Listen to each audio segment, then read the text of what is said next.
Hi, friends. Hi, subscribers. I'm here. I'm back. I know it's been a really long time. It's probably been about 3 months since I last posted a video. But listen, life got real, okay? Let's get into it.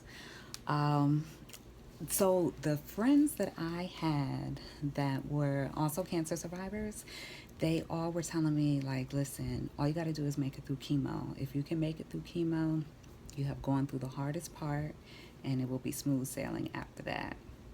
Not for this one. Post surgery, by far, was the most difficult part of this entire process. And that's not to say that chemo is easy, because it's definitely challenging. But I am a type A personality. I am such a planner. I am such an organized person that I need to have everything laid out for me. I need to be able to wrap my mind around things, mentally prepare for them that way, and then I can be able to attack them. So, because chemo was so structured and because my body responded a certain way every single time, I knew exactly what to expect. So, even though it wasn't easy, I could mentally prepare for it because I knew every Wednesday I was going to get treatment. Thursday, I would feel, Friday, I would feel terrible. Saturday, I feel terrible. Sunday, I would start to come around again. Monday through Thursday would be kind of on the upswing. And then I would start kind of feeling back to my old self, but then it was time to get chemo again, and you would go through the process all over.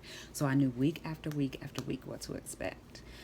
Um, Surgery and the months post surgery, totally different for me. On the 9th of August, I had my mastectomy, bilateral, so I had both the right and the left breast removed. And I also, on the left side, had about 10 lymph nodes removed. And so it was very successful.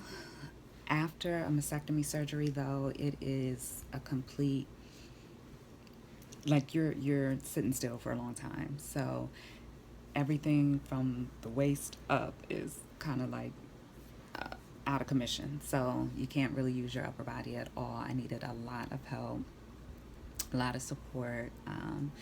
Everything from cooking to cleaning to lifting to driving. I needed getting dressed. I needed a lot of help with, because it was a very extensive surgery. At the end, they also put in what's called drainage tubes on both my right and my left side, because when you remove a part of the body, your body naturally wants to fill that empty space with fluid. And so you have to get that fluid extracted. So they put in these drainage tubes. The tube is it looks like a straw, like a really long straw, and it's about a foot long. It comes out of your body, it's right underneath the skin, and it's about a foot long, comes out of your body, and at the end of the tube is a ball that collects all the fluid. And so you have to empty the drainage tube several times a day. And the goal is to get under 30 cc's of fluid a day to be able to get the tubes taken out and removed. And until that point, you are walking around trying to figure out how to shower with them, how to get dressed, and where you're going to put them in your clothes, and how you're going to camouflage them and sleep with them. And they become your best friend, unfortunately. Very bad friend, but they're tied to you. And so at the time of my mastectomy, I also decided that I wanted to have reconstruction. So the process of reconstruction for somebody that's my size, since I'm kind of small, is what's called a tissue expander.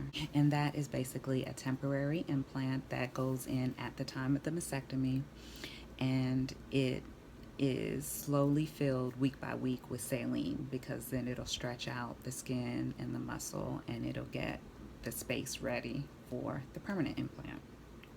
So had that done, and I was healing well up until about a month after surgery. So around the first week of September, I noticed in both of my incisions a small blister had formed, and it was filling with fluid, and it was opening up the incision. So I had to go into my doctor's office, and it was a procedure that we just did in the office, but they pretty much opened up the incision, drained out the fluid, and stitched me back up. So that set me back a little while, because you can't expand the tissue while there are stitches in. You had to be completely healed in order for that to happen. And so that set things back a little bit. So the right side started healing beautifully. The left side, when we went to take the stitches out, fluid just started pouring out. So it wasn't healing at all. When that happened, unfortunately, my implant was exposed. And so that put me at risk for infection. So when I went to have my stitches removed, my implant was exposed. I had to go back into surgery to get the implant taken out and replaced with a new one. And that was about maybe the beginning of October that happened. So got the implant taken out, replaced with a new one, got another drain put in, because at that time I got my drains taken out, got another drain put in, and started the healing process all over on the left side. So probably about 2 weeks into October, I was out to dinner, and I all of a sudden started having like this off feeling. It was really hard to describe, but I felt a little dizzy, I felt a little nauseous, and then like this heat just passed over me. Breaking into a sweat. I felt like I was going to pass out. I'm like, oh, this is not good. So I went to lay down, and probably about an hour later, I broke out in this full body rash. So it's on my face, it's on my arms, it's on my trunk, it's everywhere. So now I have a fever, a mess, a whole mess. And so I'm worried, I'm concerned. I call my doctor, I tell her I'm having a little bit of swelling in my left breast, but then I have all these other crazy symptoms that are going on. And she's like, is there any redness? And, she's coaching me through this over the phone. Wasn't any redness. She's like, I can't really see how a rash is related to that. I feel like there might be something else. Maybe it's an allergy. So trying to figure out what's going on. I ended up going to the emergency room.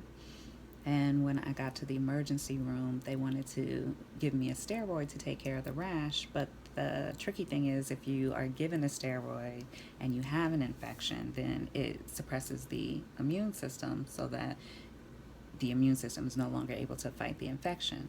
So the ER doctor wasn't sure if she wanted to prescribe me a steroid, because she's like, if I prescribe this steroid and you have an infection, it's not going to be a good thing. So she consulted with my surgeon, and my surgeon was like, do you see any redness? Is there a fever? Asking all these questions. At that time, my fever was gone. There was no redness. So they felt comfortable prescribing me the steroid. Got the steroid, rash went away. But I still had that yucky, off feeling. I wasn't eating. I was just really nauseous, really dizzy, kind of felt flu-like. So went home, was resting, woke up in the morning, and the left side of my shirt was wet. So I go into the mirror, and I look in the mirror, and there is 2 hot spots, which is just like round circles that are red on each side, on the inside and the outside of my left breast. And on the outside of my left breast was a hole, like it looked like a blister had formed and had popped, and it was a hole in my skin. And I'm like, freaking out. So I call my surgeon and I tell her what's going on, and she's like, can you make it into my office now? Go into the office. She drains off all the fluid, because there was a lot of excess fluid in the left breast.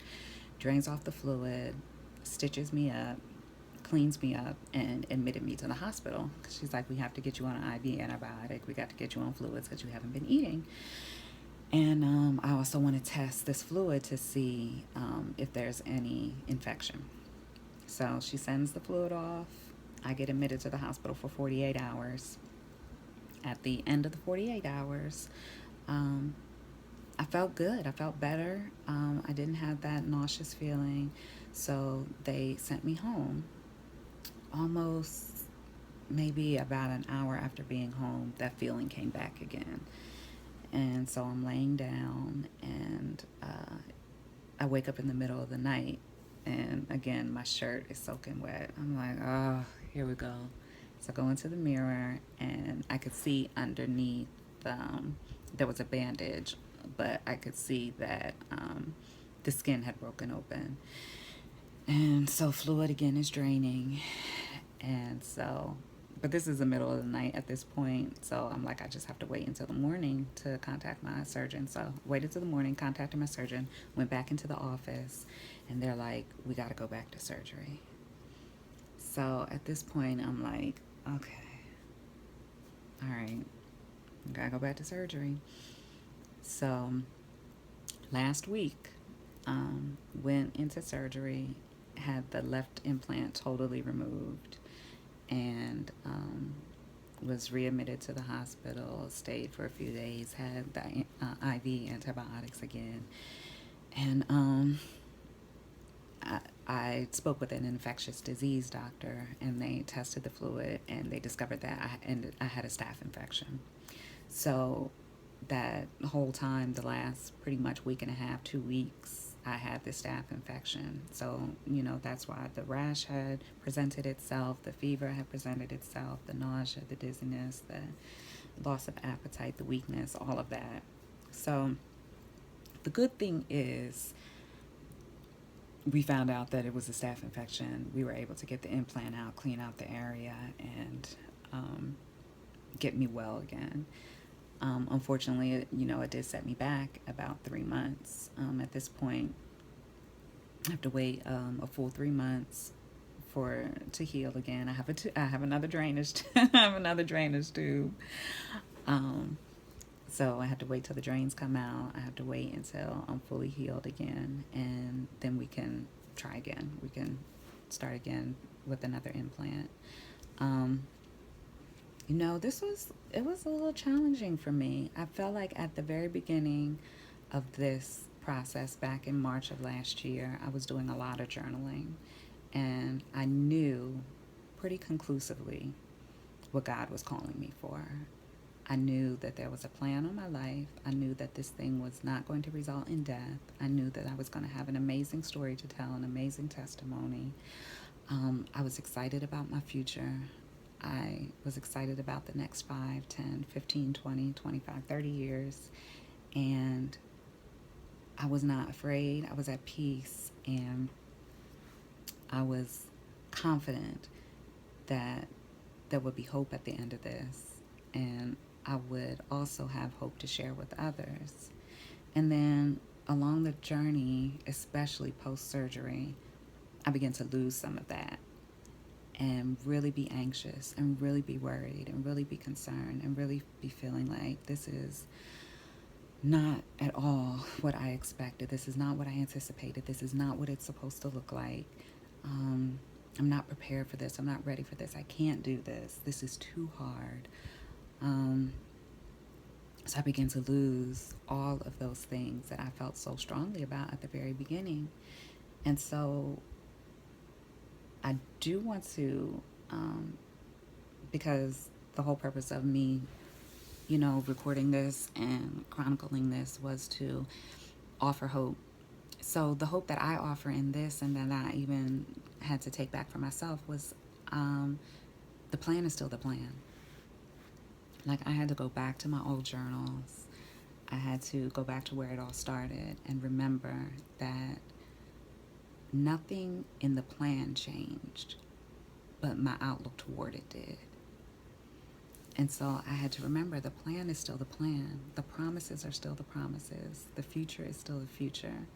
The dreams are still the dreams. The visions, the goals, the aspirations are still there. Nothing has changed. Just my outlook toward it. And you can always get that back. And so I'm renewed again. I'm excited again. I'm happy that, we found what we needed to find. We addressed the issue we needed to address, and we can keep it pushing.